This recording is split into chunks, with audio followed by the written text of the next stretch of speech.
ഒരു കേന്ദ്ര സർക്കാർ ജോലിയാണ് നിങ്ങൾ ലക്ഷ്യം വെക്കുന്നതെന്നുണ്ടെങ്കിൽ റെയിൽവേയിൽ നിങ്ങൾക്കൊരു സുവർണ അവസരമാണ് 2025 എന്ന് പറയുന്ന വർഷം ആരംഭത്തിൽ തന്നെ നമുക്ക് ലഭിച്ചിട്ടുള്ളത്. റെയിൽവേയിൽ RRB പുറത്തുവിട്ട കലണ്ടർ പ്രകാരം ഈ വർഷം കണ്ടിന്യൂസ് ആയിട്ട് കഴിഞ്ഞ വർഷത്തെ പോലെ തന്നെ ഈ വർഷം എന്ത് ചെയ്യണം, എക്സാമുകൾ കണ്ടക്ട് ചെയ്യാനായിട്ട് റെയിൽവേ തീരുമാനിച്ചിരിക്കുകയാണ്. ആ കലണ്ടറാണ് ഇപ്പോൾ നിങ്ങളുടെ മുന്നിലുള്ളത്. ഈ കലണ്ടർ പ്രകാരം ഈ വരുന്ന ജനുവരി മാസം തന്നെ അസിസ്റ്റന്റ് ലോക്കോ പൈലറ്റ് പരീക്ഷയുടെ നോട്ടിഫിക്കേഷൻ ആയിരിക്കും ഏറ്റവും ആദ്യം പുറത്തു വരുന്നുണ്ടായിരിക്കും.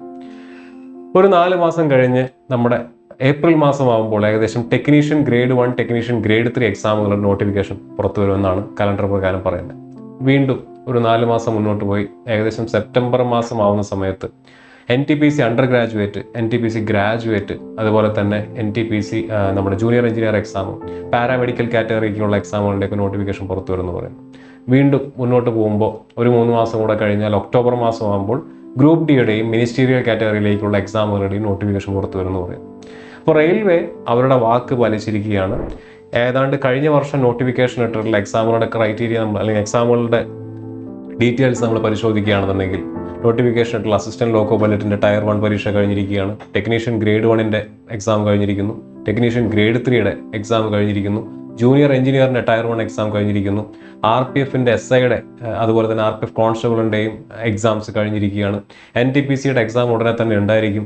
ഗ്രൂപ്പ് ഡിയുടെ നോട്ടിഫിക്കേഷൻ ഉടനെ തന്നെ പുറത്തു വരും. മിനിസ്റ്റീരിയൽ കാറ്റഗറിയിലേക്കുള്ള എക്സാമുകളുടെ നോട്ടിഫിക്കേഷൻ പുറത്തു വന്നിട്ടുണ്ട്. പാരാമെഡിക്കലിലേക്കുള്ള എക്സാമിന്റെ നോട്ടിഫിക്കേഷൻ ഒക്കെ പുറത്തു വന്നിട്ടുണ്ട്. സോ കഴിഞ്ഞ വർഷം 2024 കലണ്ടർ പ്രകാരം കലണ്ടറിൽ പറഞ്ഞിരിക്കുന്ന പ്രകാരം തന്നെയാണ് RRB മുന്നോട്ട് പോയിക്കൊണ്ടിരിക്കുന്നത്. അപ്പോൾ ഈ 2025 അതേപോലെ തന്നെ ഈ പറഞ്ഞിരിക്കുന്ന കാറ്റഗറികളിലുള്ള എക്സാംസിലേക്ക് നോട്ടിഫിക്കേഷൻസ് അതിൻ്റെ മുറ പോലെ തന്നെ വരും. ആ അവസരങ്ങൾ പരമാവധി ഉപയോഗിക്കാനായിട്ട് നിങ്ങൾ ശ്രമിക്കുക. അപ്പോൾ അവസരങ്ങൾ ഉപയോഗിക്കാൻ നിങ്ങൾ തയ്യാറാണെന്നുണ്ടെങ്കിൽ അതിനു വേണ്ടി ഈ പറയുന്ന യാതൊരു വിധത്തിലുള്ള എക്സ്ക്യൂസുകളും കണ്ടെത്താതെ നിങ്ങൾ പ്രയത്നിക്കാനായിട്ട് ഹാർഡ് വർക്ക് ചെയ്യാനായിട്ട് തയ്യാറാണെന്നുണ്ടെങ്കിൽ ഈ അവസരം നിങ്ങൾ ഉപയോഗിക്കുക. അവസരങ്ങൾ തിരിച്ചറിഞ്ഞ സ്ഥിതിക്ക് നമുക്കിനി എന്ത് ചെയ്യാം, റെയിൽവേയിലുള്ള എക്സാമുകളെ ആദ്യം ഒന്ന് പരിചയപ്പെടാം. റെയിൽവേയിലുള്ള എക്സാമുകളെ പ്രധാനമായിട്ടും നമുക്ക് 2 കാറ്റഗറിയിൽ ഉൾപ്പെടുത്താം. ഒന്ന് ടെക്നിക്കൽ എക്സാംസും മറ്റൊന്ന് നോൺ ടെക്നിക്കൽ എക്സാംസും. ടെക്നിക്കൽ എക്സാംസിന്റെ കാറ്റഗറിയിൽ ഉൾപ്പെടുത്താവുന്ന പരീക്ഷകളാണ് അസിസ്റ്റന്റ് ലോക്കോ പൈലറ്റ് പരീക്ഷ, ടെക്നീഷ്യൻ ഗ്രേഡ് 1 പരീക്ഷ, ടെക്നീഷ്യൻ ഗ്രേഡ് 3 പരീക്ഷ, junior engineer exam. Non technical എക്സാംസിന്റെ കാറ്റഗറിയിൽ ഉൾപ്പെടുത്താൻ പറ്റുന്നതാണ് NTPC ഗ്രാജുവേറ്റ്, അതുപോലെ തന്നെ NTPC അണ്ടർ ഗ്രാജുവേറ്റ് പരീക്ഷ.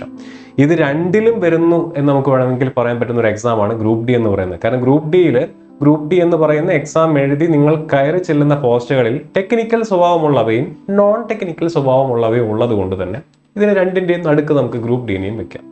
അപ്പോൾ ഈ രീതിയിലാണ് നമ്മൾ എക്സാംസിനെ ക്ലാസിഫൈ ചെയ്യുന്നത്. RRB പ്രധാനമായിട്ട് കണ്ടക്ട് ചെയ്യുന്ന ഏറ്റവും കൂടുതൽ ഉദ്യോഗാർത്ഥികൾ എഴുതുന്ന എക്സാംസിനെ ക്ലാസിഫൈ ചെയ്യുന്നത്.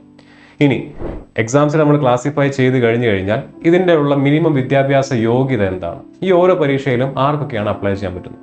10ാം ക്ലാസ് മുതൽ വിദ്യാഭ്യാസ യോഗ്യതയുള്ളവർക്ക് എന്ത് ചെയ്യാം, RRB കണ്ടക്ട് ചെയ്യുന്ന ഈ വിവിധങ്ങളായിട്ടുള്ള എക്സാംസിലേക്ക് അപ്ലൈ ചെയ്യാം. ഗ്രൂപ്പ് ഡിക്ക് ഇപ്പോഴത്തെ സാഹചര്യത്തിൽ 10ാം ക്ലാസ് ആണ് മിനിമം വിദ്യാഭ്യാസ യോഗ്യത എന്ന് പറയുന്നത്. ITI ഉള്ള കുട്ടികളാണ് നിങ്ങളെന്നുണ്ടെങ്കിൽ നിങ്ങൾക്ക് ടെക്നീഷ്യൻ ഗ്രേഡ് 3 നല്ലൊരു അവസരമാണ്. ഇനി +2 ഉള്ള കുട്ടികളാണ് നിങ്ങളെന്നുണ്ടെങ്കിലോ, 10ന് ശേഷം +2 കഴിഞ്ഞിട്ടുള്ള കുട്ടികളാണെന്നുണ്ടെങ്കിലോ നിങ്ങൾക്ക് NTPC അണ്ടർ ഗ്രാജുവേറ്റ് എക്സാം നല്ലൊരു അവസരമാണ്. ഇനി നിങ്ങൾ ഡിപ്ലോമയാണ് 10ാം ക്ലാസ്സിന് ശേഷം ഡിപ്ലോമയ്ക്കാണ് പോയെന്നുണ്ടെങ്കിൽ നിങ്ങൾക്ക് എന്ത് ചെയ്യാം, അസിസ്റ്റന്റ് ലോക്കോ പൈലറ്റ് പരീക്ഷ എഴുതാം, നിങ്ങൾക്ക് ഈ പറഞ്ഞ ജൂനിയർ എഞ്ചിനീയർ എക്സാം എഴുതാം, ടെക്നീഷ്യൻ ഗ്രേഡ് 1 എക്സാം എഴുതാം. അവിടെയും നിങ്ങൾക്ക് സുവർണ അവസരമാണ്. ഇനി നിങ്ങൾ ഡിഗ്രി പഠിച്ച കുട്ടികളാണെന്നുണ്ടെങ്കിലോ NTPC ഗ്രാജുവേറ്റ് ലെവൽ എക്സാം നിങ്ങൾക്ക് എഴുതാം. ഇനി ഡിഗ്രിയിൽ തന്നെ ബിടെക്കുകാരാണെന്നുണ്ടെങ്കിലോ, ബിടെക്കുകാർക്ക് സത്യം പറഞ്ഞാൽ RRB എന്ന് പറഞ്ഞാൽ അല്ലെങ്കിൽ റെയിൽവേ എക്സാംസ് എന്ന് പറയുന്നത് ഒരു സുവർണ അവസരമാണ്. കാരണം എന്താണ്, ബിടെക് ഒരു ഡിഗ്രി ആയതുകൊണ്ട് തന്നെ നിങ്ങൾക്ക് എന്ത് ചെയ്യാം, NTPC ഗ്രാജുവേറ്റ് എക്സാം എഴുതാൻ പറ്റും. അതേപോലെ തന്നെ നിങ്ങൾക്ക് എന്ത് ചെയ്യാം, ജൂനിയർ എഞ്ചിനീയർ എക്സാം എഴുതാം, ടെക്നീഷ്യൻ ഗ്രേഡ് 1 എക്സാം എഴുതാം, അസിസ്റ്റന്റ് ലോക്കോ പൈലറ്റ് പരീക്ഷ എഴുതാം.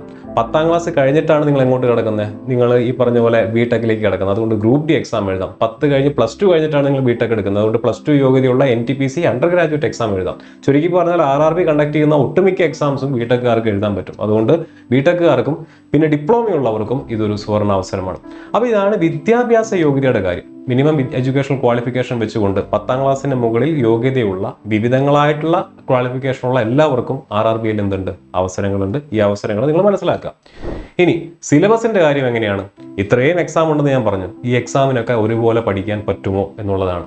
അപ്പോൾ സിലബസ് നമ്മൾ ഈ പറഞ്ഞ 2024 പുറത്ത് വന്നിട്ടുള്ള നോട്ടിഫിക്കേഷൻസിന്റെ അടിസ്ഥാനത്തിലും കണ്ടക്ട് ചെയ്തിട്ടുള്ള എക്സാമുകളുടെ അടിസ്ഥാനത്തിലും നമ്മൾ സിലബസിനെ താരതമ്യം ചെയ്യുകയാണെന്നുണ്ടെങ്കിൽ അസിസ്റ്റന്റ് ലോക്കോ പൈലറ്റ് പരീക്ഷയും ടെക്നീഷ്യൻ ഗ്രേഡ് 3 പരീക്ഷയുടെയും tier 1 CBT 1 almost similar syllabus ആണ്, അല്ലെങ്കിൽ സിമിലർ സിലബസ് ആണെന്ന് തന്നെ നമുക്ക് പറയാം. ഇനി ജൂനിയർ എഞ്ചിനീയർ എക്സാമിനും ടെക്നീഷ്യൻ ഗ്രേഡ് 1 എക്സാമിന്റെയും ടയർ 1ന്റെ സിലബസ് എന്താണ്? സിമിലർ ആണ്. NTPC ഗ്രാജുവേറ്റിനും NTPC അണ്ടർ ഗ്രാജുവേറ്റിനും സിമിലർ സിലബസ് ആണ്. NTPC ഗ്രാജുവേറ്റിന്റെയും NTPC അണ്ടർ ഗ്രാജുവേറ്റിന്റെയും മാത്സ്, റീസണിങ്, സയൻസ് ഈ 3 വിഷയങ്ങളുടെ സിലബസ് അങ്ങനെ തന്നെ എവിടെയും നമുക്ക് കാണാം, ഗ്രൂപ്പ് ഡിയിലും കാണാം. ചുരുക്കി പറഞ്ഞാൽ ഈ പറയുന്ന ഏതെങ്കിലും ഒരു എക്സാമിന് പഠിക്കാനിരിക്കുന്ന കുട്ടിക്ക് അതിലൂടെ മറ്റ് എക്സാംസ് കൂടെ എന്ത് ചെയ്യാം, കൂടുതലായിട്ട് പ്രിപ്പയർ ചെയ്യാം. അപ്പോൾ നിങ്ങൾ എക്സാമിന്റെ അവസരങ്ങൾ എന്തൊക്കെയാണെന്നുള്ളത് മനസ്സിലാക്കി, ആർക്കൊക്കെയാണ് അല്ലെങ്കിൽ മിനിമം വിദ്യാഭ്യാസ യോഗ്യത എന്താണെന്നുള്ളത് മനസ്സിലാക്കി, എക്സാമുകളുടെ സിലബസുകൾ തമ്മിലുള്ള താരതമ്യവും നിങ്ങൾ മനസ്സിലാക്കി. ഇനി അടുത്ത പടി എന്താണ്? അടുത്ത പടി എന്ന് പറഞ്ഞു കഴിഞ്ഞാൽ ഈ അവസരങ്ങളെ ഉപയോഗിക്കുക എന്നുള്ളതാണ്. ഈ അവസരങ്ങൾ ഉപയോഗിക്കാതിരിക്കാനായിട്ട് നിങ്ങൾക്ക് എന്ത് എക്സ്ക്യൂസുകളാണുള്ളത്? നമ്മൾ എപ്പോഴും കേൾക്കുന്നത്, അല്ലെങ്കിൽ നമ്മുടെ വീഡിയോസിന്റെ താഴെ കുട്ടികൾ വന്ന് കമന്റ് ചെയ്യുന്നത്, അല്ലെങ്കിൽ നമ്മളെ ഫോൺ വിളിച്ചുകൊണ്ട് നിങ്ങളുടെ ആവലാതികൾ അറിയിക്കാറുണ്ട് അല്ലെ. 50 ലക്ഷവും 1 കോടിയും എഴുതുന്ന ആളുകൾ, അല്ലെങ്കിൽ അത്രയും ആളുകൾ എഴുതുന്ന എക്സാമാണ് സാറേ, ഇത് എങ്ങനെയാണ് ക്രാക്ക് ചെയ്യാൻ പറ്റുന്നത്? 0.1% അല്ലെങ്കിൽ 1% സക്സസ് റേറ്റ്. എങ്ങനെയാണ് ഞങ്ങൾക്ക് ഈ എക്സാം എഴുതാൻ പറ്റുന്നത്, അല്ലെങ്കിൽ എങ്ങനെയാണ് ഞങ്ങൾ എക്സാം ക്രാക്ക് ചെയ്യാൻ പറ്റുന്നത്? ഞാൻ നേരത്തെ പറഞ്ഞ കാര്യം നിങ്ങൾ മനസ്സിൽ വെക്കുക. നിങ്ങളുടെ വീട്ടിൽ ഒരു അത്താണിയാവുക എന്നുള്ളതാണ് നിങ്ങളുടെ ഉദ്ദേശം. സെക്യൂർ ആയിട്ടുള്ള ഒരു ജോലി നേടുക എന്നുള്ളതാണ് നിങ്ങളുടെ ഉദ്ദേശം. സൊസൈറ്റിയിൽ ഒരു സ്റ്റാറ്റസ് നേടുക, സർക്കാർ ജോലിയിലൂടെ ഒരു സ്റ്റാറ്റസ് നേടുക എന്നുള്ളതാണ് നിങ്ങളുടെ ഉദ്ദേശം. നിങ്ങൾ ഈ പറയുന്നതെല്ലാം എക്സ്ക്യൂസുകളാണ്. നിങ്ങൾക്ക് ഒരു സീറ്റ് മതി. ആ ഒരു സീറ്റ് നേടാനുള്ള പ്രയത്നം, കഠിനാധ്വാനം നിങ്ങൾ തയ്യാറാണെന്നുണ്ടെങ്കിൽ പിന്നെ എന്തിനാണ് നിങ്ങൾ വെറുതെ എക്സ്ക്യൂസുകൾ പറഞ്ഞ് അതിൻ്റെ പുറകെ പോകുന്നത്? എക്സാമിന് പഠിക്കുക ഉഷാറായിട്ട് അല്ലേ. ഈ പറഞ്ഞിട്ടുള്ള RRB കണ്ടക്ട് ചെയ്തിട്ടുള്ള അസിസ്റ്റന്റ് ലോക്കോ പൈലറ്റ് പരീക്ഷ ആയിക്കോട്ടെ, ടെക്നീഷ്യൻ ഗ്രേഡ് 1 ആയിക്കോട്ടെ, ടെക്നീഷ്യൻ ഗ്രേഡ് 3 ആയിക്കോട്ടെ, ജൂനിയർ എഞ്ചിനീയർ എക്സാം ആയിക്കോട്ടെ, ഇതിനെല്ലാം ഈ ടെക്നിക്കൽ പരീക്ഷകൾക്കെല്ലാം നമ്മുടെ സ്കോർ ടീം 2024 നോട്ടിഫിക്കേഷൻ പ്രകാരം എക്സാം കണ്ടക്ട് ചെയ്യുന്നതിൻ്റെ ഭാഗമായിട്ട് നമ്മൾ കോഴ്സുകൾ കണ്ടക്ട് ചെയ്തിട്ടുണ്ട്. നമ്മുടെ കോഴ്സുകൾ അറ്റൻഡ് ചെയ്തിട്ടുള്ള കുട്ടികൾ ഉണ്ട്. അപ്പോൾ അതേപോലെ തന്നെ നോൺ ടെക്നിക്കൽ ആയിട്ടുള്ള NTPCക്ക് വേണ്ടി നമ്മൾ ഡ്രീം ബാച്ച് 1 ഓൾറെഡി റണ്ണിങ് ആണ്. ഡ്രീം ബാച്ച് 2.0 ഓൾറെഡി റണ്ണിങ് ആണ്. ഗ്രൂപ്പ് ഡിക്ക് വേണ്ടി നമ്മളൊരു സക്സസ് ബാച്ച് ലോഞ്ച് ചെയ്തിട്ടുണ്ട്. ഇനി NTPCയും ഗ്രൂപ്പ് ഡിയും ഒരുമിച്ച് പഠിക്കാൻ താല്പര്യമുള്ള ആളുകൾക്ക് എന്തുണ്ട്, ഒരു ബണ്ടിൽ കോഴ്സ് നമ്മൾ ലോഞ്ച് ചെയ്തിട്ടുണ്ട്. അപ്പോൾ ഈ കോഴ്സുകളൊക്കെ നമ്മുടെ കയ്യിൽ ലഭ്യമാണ്. അപ്പോൾ പഠിക്കാൻ ആഗ്രഹമുള്ള കുട്ടികളാണെന്നുണ്ടെങ്കിൽ നിങ്ങൾ എന്ത് ചെയ്യുക, പഠിച്ചു തുടങ്ങുക. നമ്മുടെ കോഴ്സുകൾ എടുത്ത് പഠിക്കാൻ നിങ്ങൾ തയ്യാറാണെന്നുണ്ടെങ്കിൽ ഈ യാത്രയിൽ, ജോലി തേടിയിട്ടുള്ള ഈ യാത്രയിൽ ഞങ്ങളും ഈ സ്കോർ ടീമും നിങ്ങളുടെ കൂടെ ഉണ്ടായിരിക്കും. നമുക്ക് ഒരുമിച്ച് പഠിച്ച് ഈ വർഷം തന്നെ 2025 തന്നെ റെയിൽവേയിൽ ഒരു ജോലി നേടാവുന്നതാണ്.